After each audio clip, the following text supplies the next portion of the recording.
glass and concrete jungle.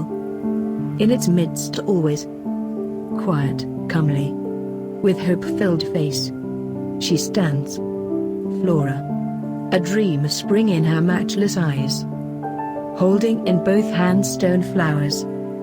About her, in all corners, iron butterflies fly round and round, and lifeless insects play.